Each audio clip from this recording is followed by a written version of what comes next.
just got Will pulled out to the road for the night. And Garrett's here putting a load of logs on.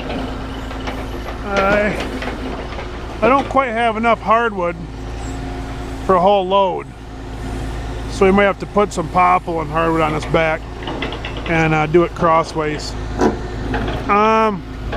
Just try to answer a couple questions I had. Some people ask why we hauled them this way, and when you're hauling 8-footers, you can get the most cord on a load by doing it this way. That's why we haul this way. That's a brand new bucket up there. Since I've done the video, it's a brand new bucket, and that thing, he said, is sweet. He said it's better, pinches better, it's built heavier duty, and that thing's nice. So you can haul the most this way with 8-footers. Now once you go 9-foot, it sticks out beyond the bed and you gotta do them crossways, and then you can haul 10s and 12s and 14s and 16s and whatever you want, firewood, 20-foot long, whatever you want. That's why we do it this way. You can haul the most. It might take him a little longer with this load because he's trying to fix my mess. I had a little bit of a mess going on. And then they chain down. The chains come up over the front. They'll come all the way back, wrap around this post, and they'll get chained down back here. The chains go all the way over them. Little cooling fan there for your hydraulics. Nice in the summer. And then on the front, or on the pup, see these right here? You guys chains in there, you hook a chain to that, you strap it up over top, come to the back. This is nice, it's got this system on this one. Is you see that right there? And them are air controlled. You hook your chain on here, right? That's coming from the front. And where's his switch? He's got a switch here somewhere. Anyways, I don't see it right now. You hit a switch and these pull down. And what that does is it pulls tension on that chain to hold that chain tight. And you usually got to set them a couple times to make sure they're held down good. And then actually it'll hold constant pressure on those chains. And when you're going down the road, they can loosen up a little bit and whatever, but this will hold tension on them, keep them tight. So that's one thing nice about that there, is it is awful slick to tighten the back of those chains instead of a binder. But there was a couple things on the log truck, and yeah. Ooh, while we're talking log truck here, I'll tell you the first time I ever ran into one of Mike's log trucks. Mike's my father-in-law, and that's who I work for out here, for anybody who doesn't know. It wasn't this truck, it was a different one. I was coming home from school. Phew, what grade was I in? 10th grade maybe? I was cool. I had a sweet Jeep Cherokee 2-door with a 4-banger in it, with a stick shift. Man, that thing was sweet. It had a dice knob on the shifter handle. Oh, it was sweet. It wasn't that cool, but of course when you're 16 years old, it's a bomb, you know. So I'm driving home from school one day, me and my little sister, whoopsie daisy, and my fault, I stacked it wrong.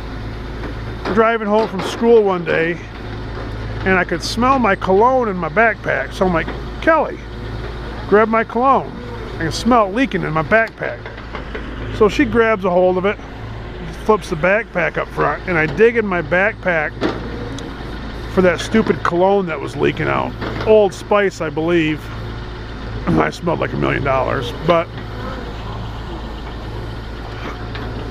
all of a sudden I look up and I'm driving right at this log truck, and it's Mike's semi, and all I remember was a loud bang, and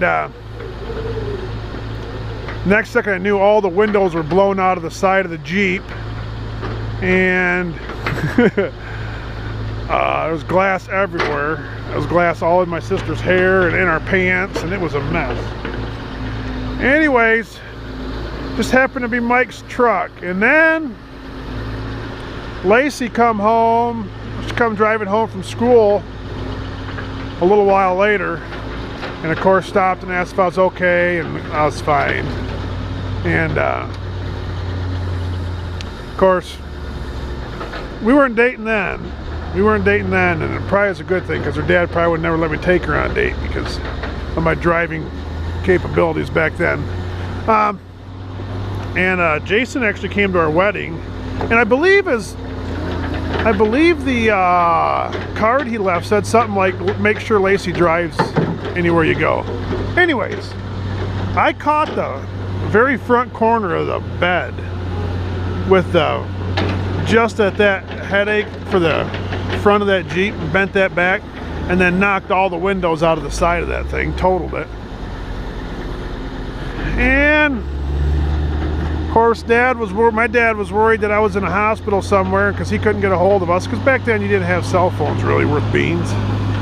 And so I got home and he was all nerved up. But that was my first run with Mikey's log truck. It was not impressive. I didn't impress anybody, but I was happy to be alive. Because another foot over it could have been a real mess. But anyways, it all worked out, I guess. I think I paid,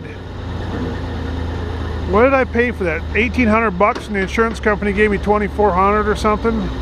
So I made out on it pretty good.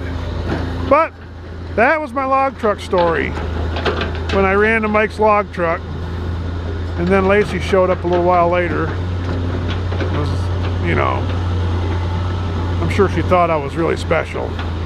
But, yep, totaled that Jeep out.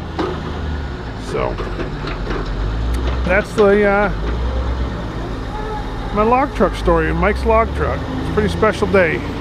It'll go down. I'm sure we'll always remember that one. It was pretty funny. Looking back now, but it could have been real bad.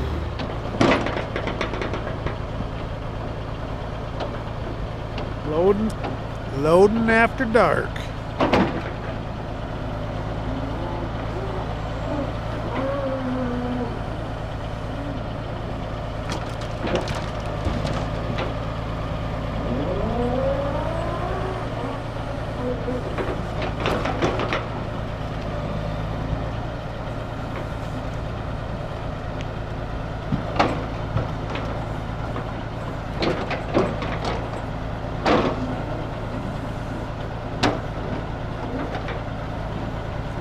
Makes it look easy. That's a good thing. Man, that ash is all dead. You probably can't see it, but that bark's, it was hit hard in this area years ago, a year or two ago, 2 years ago.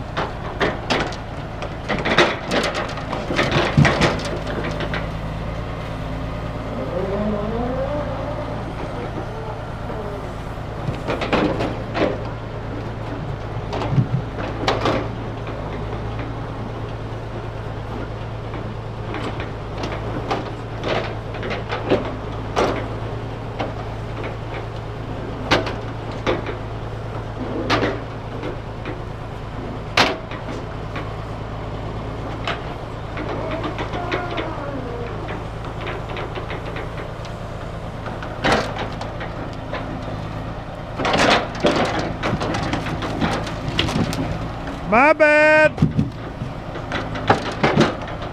I left one piece of firewood in there. Right. 2.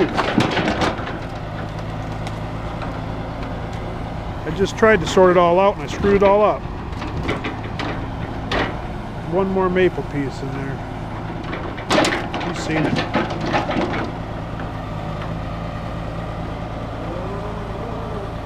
Got some nice LEDs on that thing.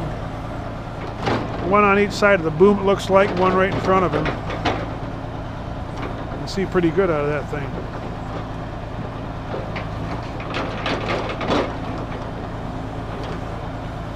But another day in the woods. Slowly down the front. Ready to go home.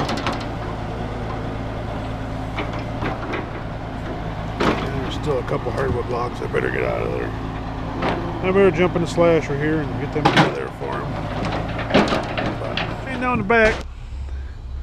And oh, see her move? She just keeps tightening up, tightening up. What we got was this right here. Push that in, pull it out. And see the airbags way up there? Yep. Them airbags up there just blow it up and hold the back down. As simple as that, right? Pretty decent design. As long as you don't blow an airline. Got the skidder up here hooking up to the front of him. Gonna pull this baby out.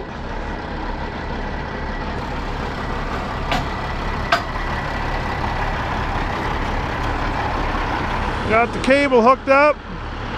We just run all 1-inch cables on there. And a few people ask why we got winches on our skidders.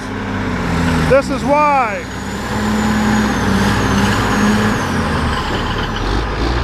Go, Josh.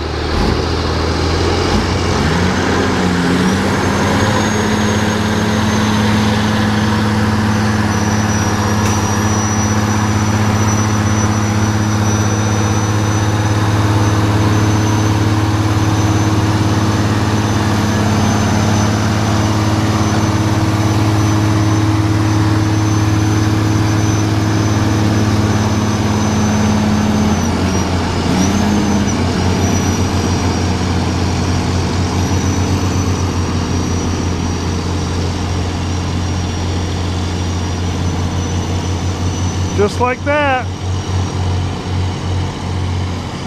another day in the woods comes to a close.